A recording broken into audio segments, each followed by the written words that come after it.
we're swapping these two rows. Row 2 becomes row 3, and row 3 becomes row 2. And I lost my count here.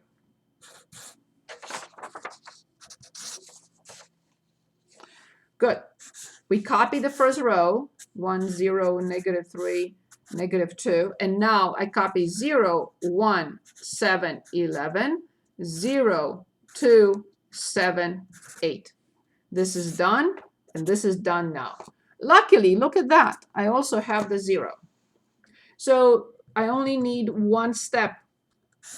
I need to multiply row 2 by something to add it to row 3 to eliminate the 2. Yes. Negative 2. Just one step. The row that I have to copy is row 2. I'm using it. It will not change at this point. And yes, the first column cannot change. It has to be carved in stone. In this case, I can copy also the first row because of the 0. I don't have to change anything. So 1 times negative 2 is negative 2 plus 2. 7 times negative 2, negative 14 plus 7, negative 7. 11 times negative 2, negative 22, and plus 8, negative 14.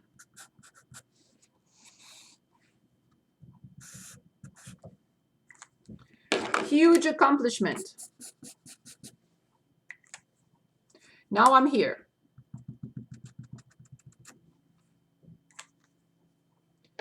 I need to get a 1 in there. How do I get a 1 in there?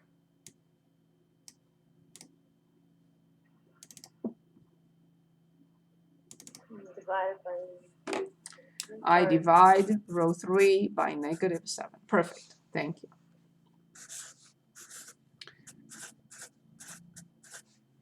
So I have 1 and 2.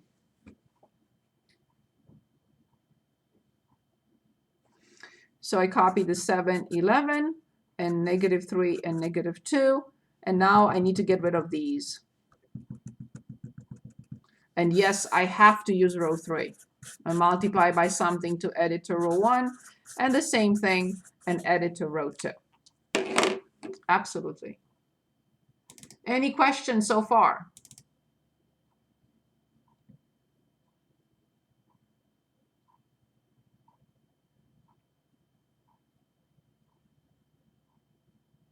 Any questions?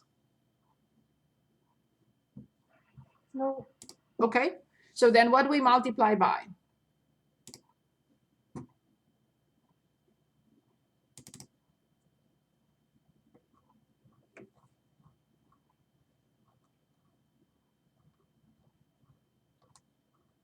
What do we multiply to eliminate negative 3, and what do we multiply to eliminate 7?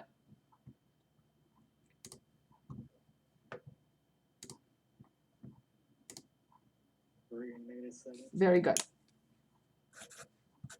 Perfect. So that's the final step, and the method is done, and we get the solution. Of course, I have to copy row 3 now. That cannot change. Of course, the first 2 columns cannot change. 3 times 1 minus 3. 2 times 3. 6 minus 2, 4. 1 times negative 7 plus 7. 2 times negative 7, negative 14. And negative 14 plus 11 is negative 3. Anything can happen. Very easy to make a mistake with this method. Very easy. So back to the original system. I have to check. 4, negative 3, 2. X is 4, Y is negative 3, Z is 2. 4, negative 3, 2. 4 minus 6, negative 2, yes. 8 minus 6, 2. 2 plus 2, 4, yes. 12 minus 3, 9. 9 minus 4, 5. Yes, I checked. I have a question. Please. So I know obviously I know that this works because we've gone through it and we've checked it. But why, if you are multiplying row 3, then like why does it only affect those two numbers instead of the entire row? Excellent. 0 times 3 plus 1 is 1. 0 times 3 is 0. Plus 0 is 0. I keep looking at it like where the row that's being changed is the one that's being multiplied, and so it keeps confusing me. Yes, so it is. It can be a little confusing. I completely agree. But is it clear?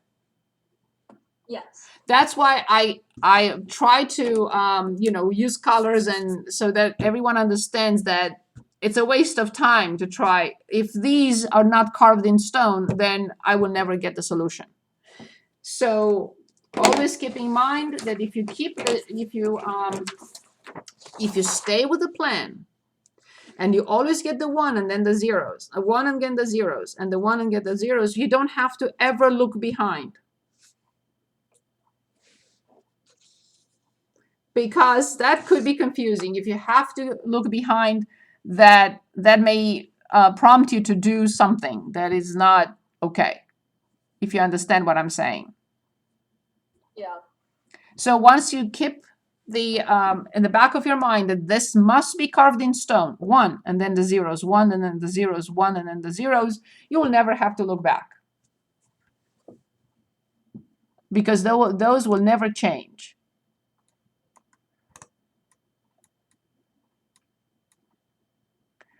Does it make sense? Yes. So this is what we call Gauss-Jordan elimination, or Gauss-Jordan method. That's now the Gaussian elimination with back substitution. It's fine. It's just that you stop when you get the ones and the zeros here, and then you go back and substitute. I think that is more complicated than, once you understand this, you will go all the way. And you don't have to use that method. You don't have to create a system and go back and substitute. Once you understand the method, go all the way. Any questions?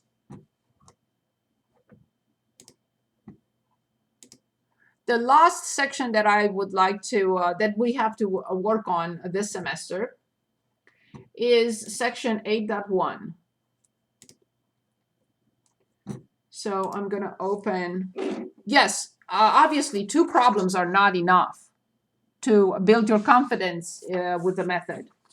So I'm thinking that our test 3 will be not next week, but 2 weeks from today. What is 2 weeks from today? It's the 7th, right? And it will cover, as you know, chapter 4, 5, 6.1, and 8.1. And in 5, we only have 3 sections. So all next week, I will review with you for test 3. I will also post an old test 3 for you to look at this week. We do not, as I said, we do not meet on Thursday. And also I'm going to post some more quizzes for you. And I will transfer the grades, because I graded these quizzes before class, but the grades are not where they should be. I have to transfer them. So I will transfer them. Okay. Did you end up grading section 4.2? I graded everything, but the grades are posted in the uploads, and they don't belong there. Yes. I have to transfer them. Okay, so I'll tell you which page to look at.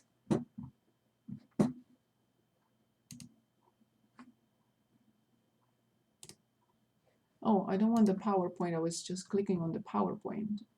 Okay, media broad. Okay. I was clicking on something and it was giving me a PowerPoint, which I didn't need. Okay. I'll tell you in a moment. So this is section 8.1. Okay, 700, so page.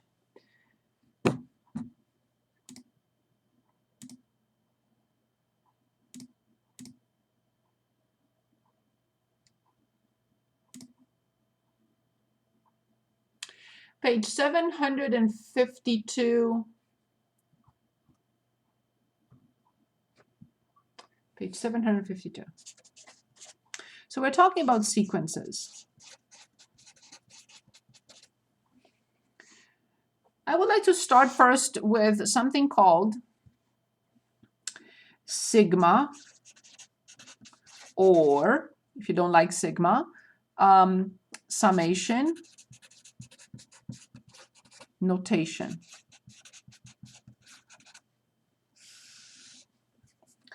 So summation or sigma, they come from sum. Sum means plus, right? We know that for a long time. The letter S in Greek is called sigma. And the notation is this. Why don't we use our S? Because this is a more convenient notation. You will see why. This is not just a simple notation. It has an index. Normally, we like to use I, J, or K for the index. You can use any letter. It really doesn't matter. Let's say the index. Let's say the index starts at 1. This is called the lower limit. Don't get scared. It looks fantastic, but it's just a simple notation. We're going to work with it very easily. So the index from I equals 1 through n, let's say, or 5 or 10, whatever. So this is the upper limit. Let's say from I squared plus 3. What does this mean?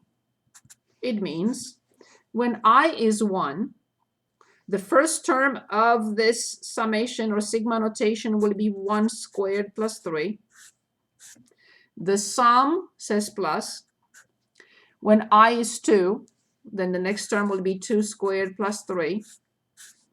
The sum says plus.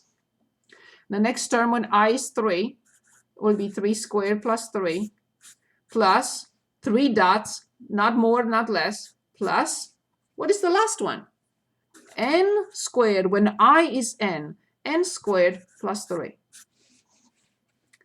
So why do we really need this notation? Because we really don't want to write this. This is what it means. But we don't want to write it. We prefer a condensed form of this.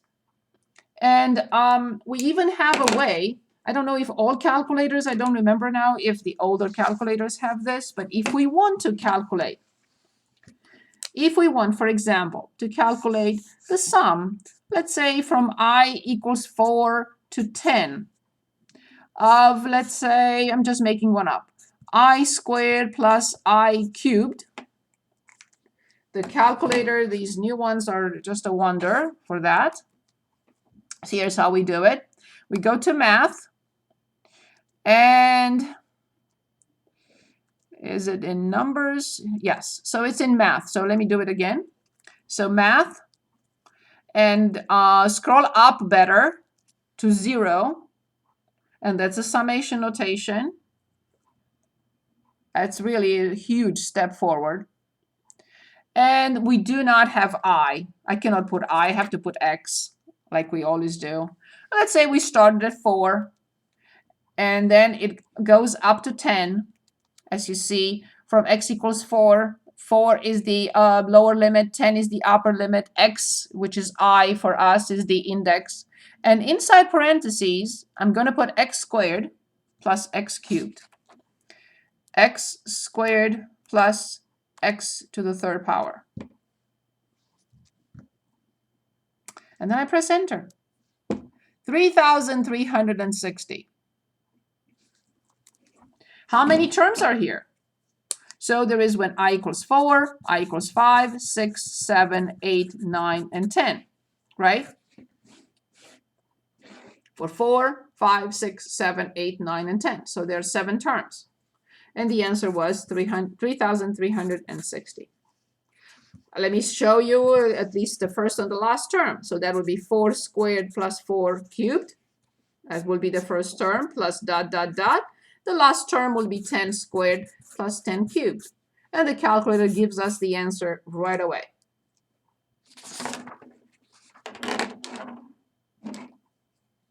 So that is the idea of the sigma notation. And I'd like to practice with few problems from your book if you would like to choose anything you would like from 29 through 42. Not before. I present one more, which is the factorial, one more concept, factorial notation. Don't get scared. It's just another notation. For example, 4 factorial, the exclamation mark. 4 factorial. So this is 4 factorial. What does it mean? It means 4 times the next one decreasing it by 1, the next one decreasing this one by 1, and the next one decreasing it by 1. It does not go beyond. 4 times 3 is 12. 12 times 2 is 24. 24 times 1 is 24. Can I determine these factorials with the calculator? Yes, anything you want. So let's say these numbers go increase tremendously. So be very